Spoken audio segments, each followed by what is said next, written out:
Monday. It's Wendy here. It's probably first, second, third, maybe even longer week that you're working from home. And as somebody that's had the home office for 25 years, worked at various places and at home, just thought I'd share some very practical things to do.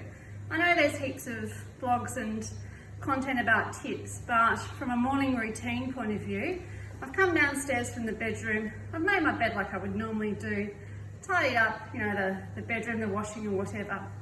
I've already had breakfast, but I'm going to tidy up, make sure the kitchen's all good, because that can be a distraction during housework when you're working at home. Filling up my water. You know, I'll be back up here for morning tea, coffee or whatever, and when I have my lunch breaks, but pretty much I'm headed now down to my office. If my husband was here today, children as well, I'd give him a kiss, say goodbye, see you when I get home from work, and the same for the children too. And then I'm headed off. And this is kind of like a bit of a transition, you know, in your mind as you say, I'm off to work and I'll see you soon.